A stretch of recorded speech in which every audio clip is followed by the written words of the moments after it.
In this video, we'll learn how we can solve problems like this. So এদিকে আমাদের কয়েকটা instructions দেওয়া আছে and বলা হয়েছে ইনস্ট্রাকশনসগুলো একটা MIPS পাইপলাইনে টেক প্লেস করে and based on this instructions আমার বের করা লাগবে পাইপলাইনে যদি আমি ইনস্ট্রাকশনসগুলো এক্সিকিউট করি তখন আমার কি হ্যাজার্ডস অ্যারাইজ করতে পারে। নেক্সট আমার এই হ্যাজার্ডসগুলো রিজলভ করা লাগবে শুধুমাত্র স্টলস ইউজ করে। অ্যান্ড ফাইনালি আমার হ্যাজার্ডসগুলো এরকম একটা ওয়েতে রিজলভ করা লাগবে such that it is efficient and that it leads to the lowest CPI or lowest clock cycle per instruction. So এই কাজগুলো আমরা কিভাবে করব এটা একটু দেখি। সো ফার্স্ট অফ অল আমরা স্লাইডে or আমাদের লেকচারে when we learned about pipelines we use this diagram, but আমাদের যেহেতু এই ডায়াগ্রামটা বারবার আঁকা লাগবে খাতায় এই কাজটা করা can become a bit cumbersome. So এর জন্য we will use this block diagram instead to denote pipelines. So আমরা দেখি যে আমাদের এই পাঁচটা ইনস্ট্রাকশন যদি একটা পাইপলাইনে এক্সিকিউট করে where আমরা জানি before an instruction is done executing or an instruction completes its execution আমরা আরেকটা ইনস্ট্রাকশন স্টার্ট করে দিই। যেমন আমার ফার্স্ট ইনস্ট্রাকশনটা, সো আমি যদি ইনস্ট্রাকশনের ভিউটা এদিকে নিয়ে আসি,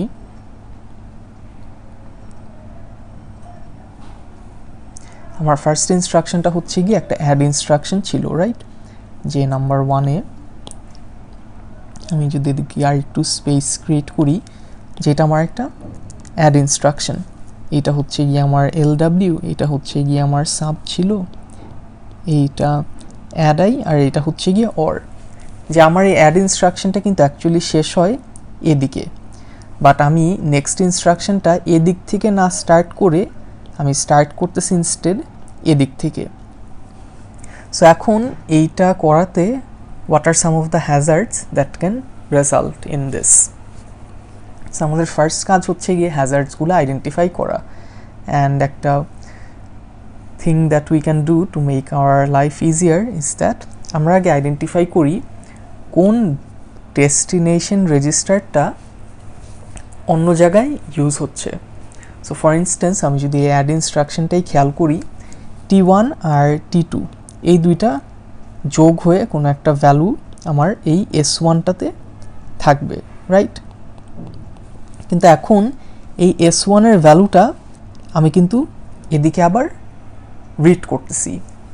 সো এখন এটা কি আপডেটেড ভ্যালুটা পাবে? ওয়েল, আমি যদি ডায়াগ্রামেটিক্যালি চিন্তা করি যে ফার্স্ট অফ অল আমার যে এই অ্যাড ইনস্ট্রাকশনের T1 আর T2 অ্যাড হবে, এক্সিকিউশন এই জায়গাটায় হবে, তারপরে আমার মেমোরির স্টেজের কোনো কাজ নাই, আমি রেজিস্টারে ভ্যালুটা রাইট করব। সো ইন আদার ওয়ার্ডস আমার যে S1 রেজিস্টারে কিন্তু এই জায়গাটায় ভ্যালুটা রাইট হবে। সো ফর ইনস্ট্যান্স আমি ফার্দার মোর জানি যে আমার যদি এরকম আমার যেই পাইপলাইন এরকম তো ক্লক সাইকেলে এক্সিকিউট হয় ইনস্ট্রাকশনগুলো, এর মধ্যে ক্লকের ফার্স্ট হাফে হচ্ছে গিয়ে আমি রাইট করি অ্যান্ড সেকেন্ড হাফে হচ্ছে গিয়ে আমি রিড করি। সো তার মানে বেসিক্যালি আমার এই যেই আমি যদি in terms of clock cycle চিন্তা করি, যেদিকে এরকম ক্লক সাইকেল আছে, এর যেই ফার্স্ট হাফে কিন্তু ডেটাটা রাইট হচ্ছে, রাইট? তার মানে আমি বেসিক্যালি এই যেই ডেটাটা যখন নাকি রিড করব, আমি যদি এই ডেটাটা এই জায়গাটায় রিড করতাম তখন আমি কিন্তু আমার আপডেটেড ভ্যালুটা পেতাম। বাট আমি আমার এই LW ইনস্ট্রাকশনে এই যেই S1 যেই ভ্যালুটা, এই S1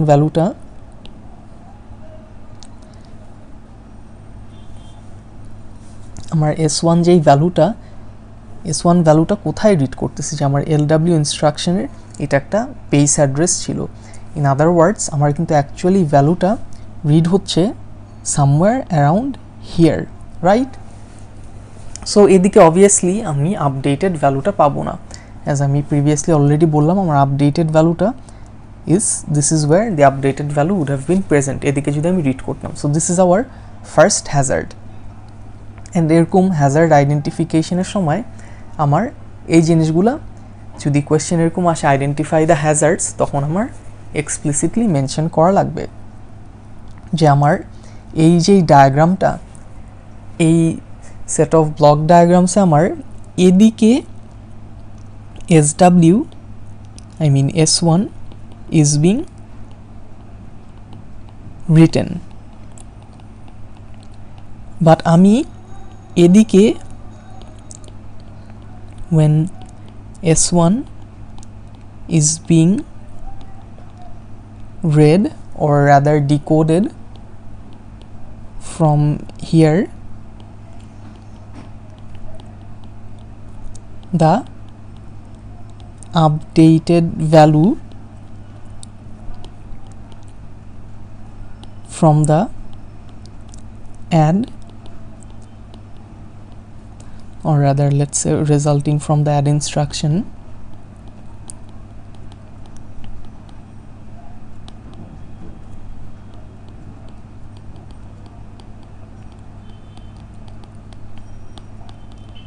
is not present as a result এই টাইপ অফ হ্যাজার্ড গুলোকে আমরা কি বলি ডেটা হ্যাজার্ড সো এদিকে আমি বলতে পারি যে আমার first case of we have our first case of data Hazard here therefore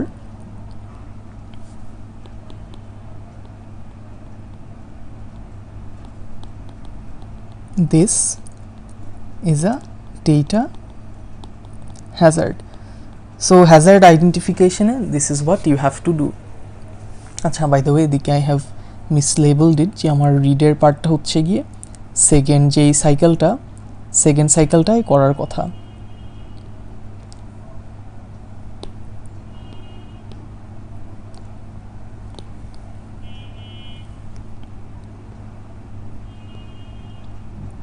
যে আমার এদিকে হচ্ছে গিয়ে রিড করে বাট স্টিল আমার হ্যাজার্ড হচ্ছে সো এটা আমার ফার্স্ট হ্যাজার্ড আমি আইডেন্টিফাই করলাম সেকেন্ড হ্যাজার্ড কোথায় হতে পারে দেখি আমি আবার ডায়াগ্রামটায় যাই or rather the set of instructions যে এদিকে আমি যদি একটু ক্লোজলি দেখি আমার ফার্দার মোর T4 সো দেখি যে এদিকে কোনো আর ডিপেন্ডেন্সি আছে কিনা লুকস লাইক নো আমি যদি অ্যাড আই ইনস্ট্রাকশনটা আসি এদিকে দেখা যাচ্ছে যে এদিকের যেই T3 ভ্যালুটা so let me use a different color for this এই যে T3টা কিন্তু এদিকে রাইট হয় আর এদিকে আমি ইউজ করতেছি সো আমরা আমাদের পাইপলাইন ডায়াগ্রামটায় দেখা লাগবে যে if it leads to a Hazard or not ফার্দারমোর যদি আরও দেখি যে এদিকে S2 যেটা আমি রাইট করতেছি সেটা আবার এদিকে রিড হচ্ছে which means just like the first instruction এদিকেও this will lead to a data hazard so আমরা আগে এই যে T3 যেই পার্টটা T3 পার্টটা আগে দেখি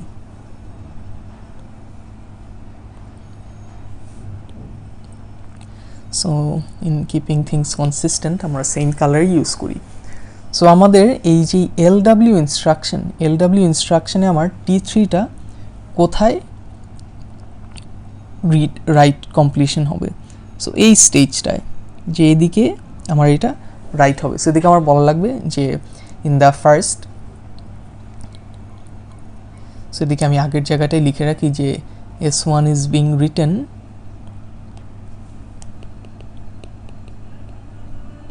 in the first half of this clock cycle so make sure that you guys use the full word instead of this abbreviation so এদিকে আমার এই ব্লু ফার্স্ট যে half of the clock cycle এদিকে আমার right হচ্ছে so this means আমি যদি এদিকের কোথাও আমি যদি এই আমার T3 ভ্যালুটা যদি আমি রিড করতাম তাহলে আমি পেতাম which would have been in our fifth instruction or but আমি T3 ভ্যালু রিড করতে চাচ্ছি ফোর্থ ইনস্ট্রাকশনে এই অ্যাড আই ইনস্ট্রাকশনটাতে সো তার মানে এই যে অ্যাড আইতে যে আমি এদিকে রিড করতে চাচ্ছি, এটা তো নট পসিবল। এদিকে আমার একটা হ্যাজার্ড জাস্ট লাইক বিফোর, যেমন এদিকে আমার ছিল।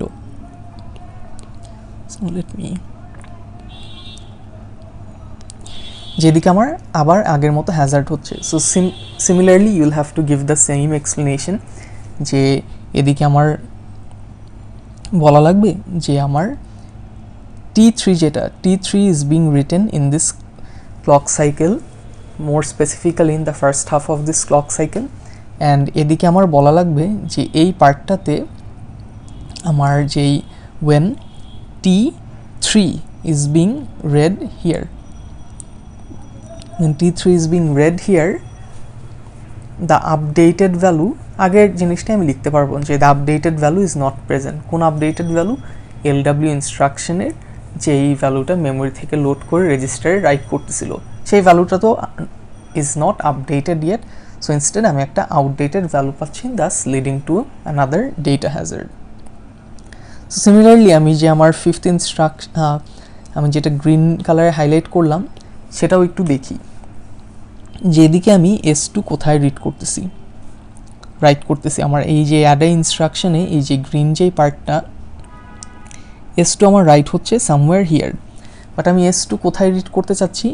Again somewhere here, but obviously this is not possible, and we have already discussed this 2 times previously, so you'll just have to write the same thing again with the proper explanation, যেদিকে কেন why this would lead to a data hazard.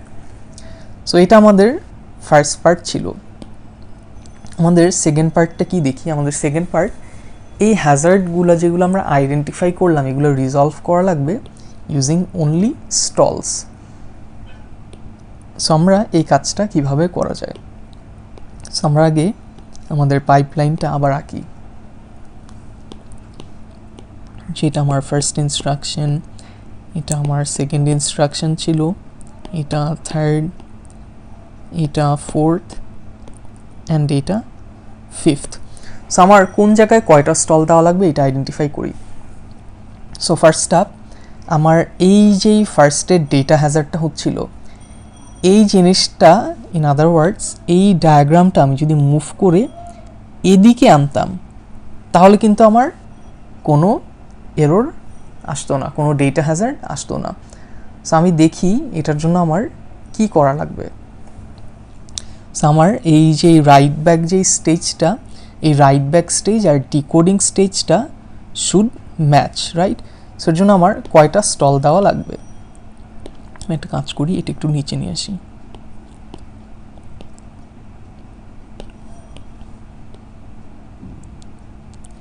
So আমি আগে একটা stall দিই, যেদিকে একটা stall দিলাম। So স্টলসের জন্য আমরা সিম্পলি এই যে আমার ক্রস যেই সিম্বলস, এই সিম্বলসগুলো দিয়ে আমি ডিনোট করব। সো আমার 5টা পাইপলাইন স্টেজের জন্য আমি 5টা ক্রস দিলাম। সো 5টা ক্রস দেওয়ার পর আমার এইটা এদিকে আসবে, বাট স্টিল রাইট ব্যাক আর ডিকোড স্টেজ তো ম্যাচ করতেছে না, তার মানে আমার আরও একটা স্টল দেওয়া লাগবে। সো আমি আরও একটা স্টল দিলাম। এখন আমি যদি দেখি আমি এই ইনস্ট্রাকশনটা যখন কি এক্সিকিউট করব, আমার রাইট ব্যাক আর যেই ডিকোড স্টেজ সেটা ম্যাচ করতেছি। ইন আদার ওয়ার্ডস আমার যেই, so we were using read, আমার এই যে first half of the clock cycle, আমার second half of the clock সাইকেলে রাইটিং কমপ্লিট হচ্ছে, আর আমার first half of the clock সাইকেলে আমি রিড করতেছি। সো হিয়ার আমার যেই S1 এর যেই ভ্যালুটা ছিল, সেই S1 এর কিন্তু আপডেটেড ভ্যালুটাই আমি পাবো। সো সিমিলারলি অন্যগুলোর জন্য দেখি কীরকম আমরা সলিউশনস ক্রিয়েট করতে পারি।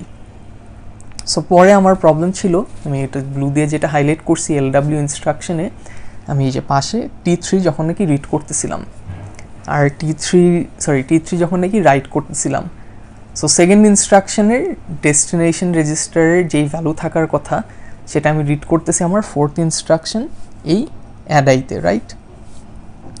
সো আমি দেখি যে আমার, so let's use do for this, keeping things consistent. So আগেরটার জন্য আমি হাইলাইট করে রাখি জাস্ট যে আমার এদিকে there is no problem, যেদিকে decode second half of the clock cycle আমি রাইট করতেছি first half of the clock সাইকেলে, রিড করতেছি। Okay, so my bad, I made a mistake in that. আমি যেটা আমরা জানি যে আমার first half of the clock সাইকেলে আমরা তো রাইট করি, second half of the clock সাইকেলে আমরা রিড করি। সো এদিকে আমি হাইলাইট করি যে এদিকে আমি রাইটিং কমপ্লিট করতেছি, এদিকে আমি রিড করতেছি, রাইট। সো এখন আমার যেই সেকেন্ড ইনস্ট্রাকশনটা, সেকেন্ড ইনস্ট্রাকশনের ডেস্টিনেশন রেজিস্টারের লেখা কমপ্লিট হয় কোথায়? এই জায়গাটায়।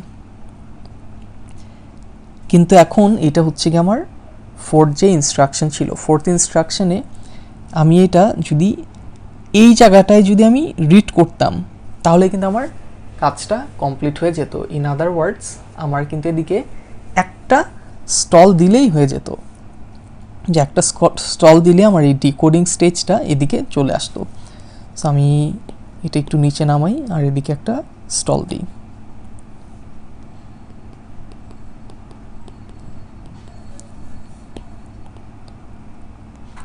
সো এখন আমার এই যে রাইট হচ্ছে first half of the clock সাইকেলে, রিড হচ্ছে second half of the clock সাইকেলে, so there is no data hazard whatsoever. So এখন আমরা আসি আমাদের ফাইনাল যেই স্টেজটা, যে আমার S2 অ্যাড ইনস্ট্রাকশনে এই যেদিকে যেটা রাইট হচ্ছিল সেটা আমি নেক্সট ইনস্ট্রাকশনেই রিড করতেছি। সো S2-র জন্য let's see what colour we, okay, so we were using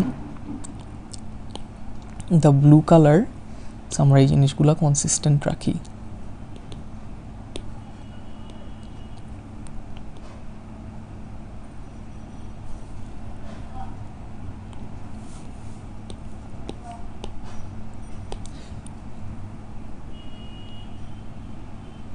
আচ্ছা, সো এখন আমাদের সেকেন্ড যে লাস্টের যে হ্যাজার্ডটা ছিল যে S2-র ব্যাপারে, যে S2 আমি এদিকে হচ্ছে গিয়ে রাইটিং কমপ্লিট করতেছি, তার মানে আমি এদিকে কোথাও যদি রিড করতাম তাহলেই হয়ে যেত। ইন আদার ওয়ার্ডস আমার ডিকোডটা এদিকে আছে, এদিক থেকে এদিকে, এদিক থেকে এদিকে যদি আনতে পারতাম তাহলে আমার কাজ শেষ হয়ে যেত। In other words what I need to do is add 2 additional stalls here. আমি 2টা স্টল অ্যাড করি।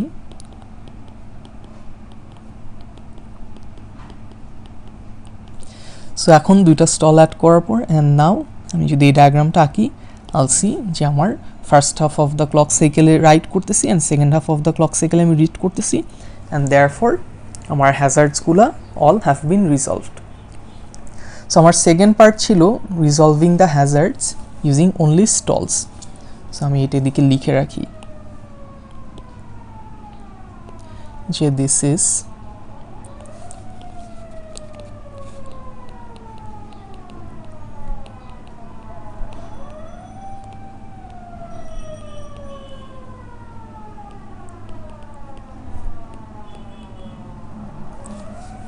আমার থার্ড যেই কাজটা করা দরকার সেটা হচ্ছে কি এখন আমার হ্যাজার্ডস রিজলভ করা লাগবে, but in the most efficient manner such that আমার সিপিআই যাতে সবচেয়ে কম হয়। সিপিআই বলতে ক্লক সাইকেল পার ইনস্ট্রাকশন। এদিকে আমি যদি দেখি যেদিকে আমার অ্যাকচুয়ালি ক্লক সাইকেল টোটাল কয়টা লাগতেছে, সো এটা আমার ফার্স্ট ক্লক সাইকেল, এটা second, third, fourth, fifth, sixth, seventh, এটা হচ্ছে আমার 8, এটা 9, এটা 10, 11, 12, 13, 14। সো এদিকে আমার ইন টোটাল 14টা ক্লক সাইকেল লাগতেছে। So obviously this would be aligned, anyways you get the idea. So in total 14টা ক্লক সাইকেল লাগতেছে। আমার কাজ এখন হ্যাজার্ডসগুলো এইভাবেই রিজলভ করা লাগবে সাচ দ্যাট ক্লক সাইকেল আমি কমাতে পারি। এদিকে আমার সিপিআই কত, এদিকে আমার CPI would be number of আমার সিপিআই হচ্ছে গিয়ে total number of clock cycles divided by number of instructions, in other words 14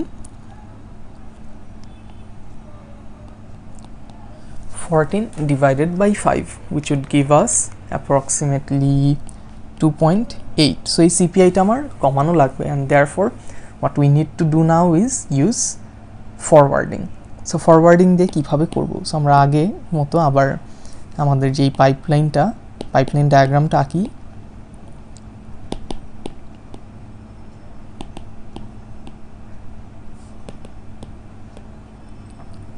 পাইপলাইনটা আঁকলাম। সো এখন ফরওয়ার্ডিং দিয়ে আমরা কিভাবে সলভ করতে পারি এটা একটু দেখি। আমার ফার্স্টের, সো কিপ ইন মাইন্ড যে আমি লেফটের ডায়াগ্রামটা or rather the set of instructions কিন্তু বারবার রেফার করতেছি। সো এখন আমি দেখি, আমি আগের মতোই রেডিউস করি ফর দ্য ফার্স্ট হ্যাজার্ড, যেদিকে আমার S1 এদিকে রাইট করতেছিল, আমি রিড করতেছিলাম এই জায়গাটায়। As a result it was leading to a Hazard. কিন্তু S1 যে অ্যাকচুয়াল যেই ভ্যালুটা বসবে সেই ভ্যালুটা কিন্তু এই যে আমার ALU এদিকে এক্সিকিউট করে ফেলছে, এক্সিকিউট করার পর এদিকে কিন্তু আপডেটেড ভ্যালুটা আছে অফ S1, বাট আমি S1টা অ্যাকচুয়ালি রাইট করতেছি এদিক গিয়ে। সো এখন আমার এই S1 এর ভ্যালুটা কে ইউজ করতেছে? LW ইনস্ট্রাকশনটা। LW ইনস্ট্রাকশনটা কি করে, যে S1টা একটা বেস অ্যাড্রেস হিসাবে ইউজ করি। ইন আদার ওয়ার্ডস, বেস অ্যাড্রেসের সাথে এদিকে যদি আমি দেখি, এই বেস অ্যাড্রেস আর এই 40 অ্যাড করবে। সো এখন আমি একটা কাজ করতে পারি, এই ALU, এই এক্সিকিউশন ইউনিটেই তো আমার ALU আছে, আমি যদি এই ALUটাকে এই আপডেটেড ভ্যালুটা দিয়ে দিতে পারি ইউজিং ফরওয়ার্ডিং, তাহলে কিন্তু সে আপডেটেড ভ্যালুটা পাবে। সাপোজ এদিকে সে রিড করলো, লেটস সে এদিকে S1 এর ভ্যালু লেটস সে x আসলো, প্রিভিয়াসলি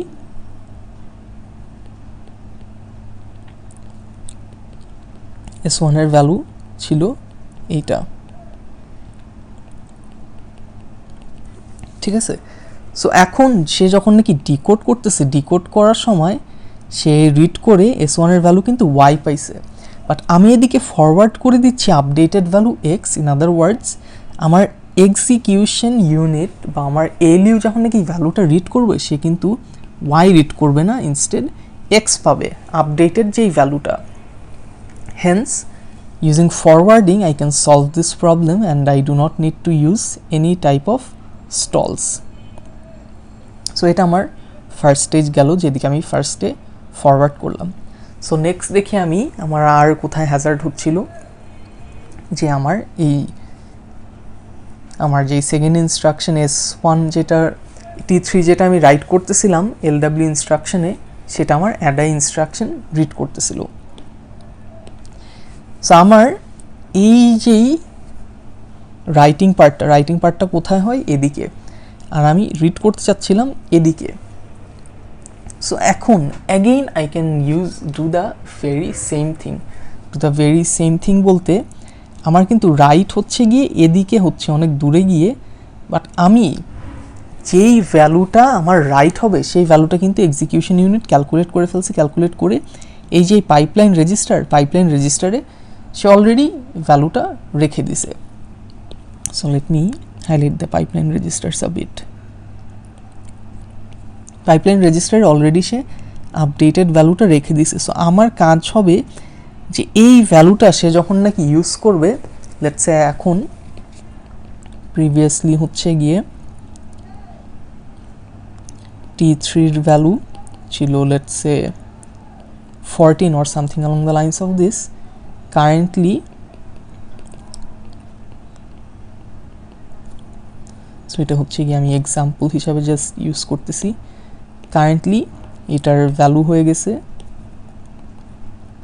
লেটস সে 140, জাস্ট একটা এক্সাম্পল দিলাম। সো এখন আচ্ছা একটা ছোট নাম্বারই রাখি, since we do not have a lot of speech to work with, let's say it's 20। এখন আমার আবার যদি আমি প্রিভিয়াস আগের মতো দেখি যে আমার অ্যাডাই যে ইনস্ট্রাকশনটা, এটা কিন্তু আমার অ্যাডাই ইনস্ট্রাকশনটা, রাইট? অ্যাডাই ইনস্ট্রাকশন T3 এদিকে সে যখন নাকি রিড করবে সে কিন্তু 14 পাবে। ওয়াই? বিকজ আমার T3 রাইট হয় কোথায়? এদিকে আমার রাইট হয় 20। সো 20 এদিকে রাইট হওয়ার আগেই আমি এদিকে অবভিয়াসলি রিড করতে চাচ্ছি, অবভিয়াসলি আমি একটা আউটডেটেড ভ্যালু পাবো। So instead what I can do is আমি ভ্যালুটা আবার আগের মতো ফরওয়ার্ড করে দিই। যে এখন আমি এই ভ্যালুটা যদি ডিরেক্টলি আমার যে এক্সিকিউশন ইউনিট যে পাইপলাইন রেজিস্টার থেকে রিড করে তাকে যদি আমি ফরওয়ার্ড করে দিই, সে কিন্তু 20 যেটা 20 পাবে। এদিকে আমার রিড হচ্ছিল 14, এদিকে আমার রাইট হচ্ছিল 20। আমি রাইট ব্যাক স্টেজের আগে আমি কিন্তু আপডেটেড ভ্যালুটা পাবো। Y?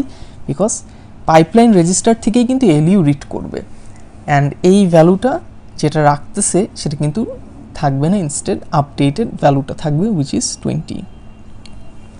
So lastly let's switch to green. আমাদের S2 ছিল। সো S2 আমি কোথায় রাইট করতেছিলাম অ্যাগেইন এদিকে।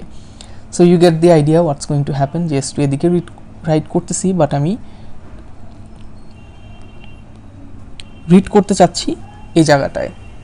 So again what I need to do is যে আমার ফরওয়ার্ডিং লাগবে। সো এদিকে আমি সিম্পলি আমার এক্সিকিউশন ইউনিট কিন্তু এদিকে আপডেটেড ভ্যালুটা রেখে দিছে, অ্যান্ড এই updated ভ্যালুটাই I can simply forward it to here. So that is basically how you are supposed to solve the second part, which required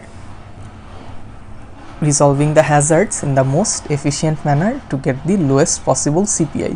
So এদিকে এখন আমার CPI কত লাগতেছে আমি যদি কাউন্ট করি, যে 1 2 3 4 5, এদিকে হচ্ছে কি আমার 6, এটার জন্য 7, এটার জন্য আমার 8, অ্যান্ড এটার জন্য 9। সো এখন আমার CPI হচ্ছে গিয়ে আমার total number of clock cycles 9 divided by আমার 5টা instructions, which would give me around 1.8। Previously আমার CPI was 2.8। So this is basically how you are suppose to solve this problem. And আপনাদের এই প্রবলেমগুলো সলভ করার সময় এই যে এই ডেসক্রিপশনসগুলো, এগুলো কিন্তু descriptions along with the labelings are very important. So that will be all for this video.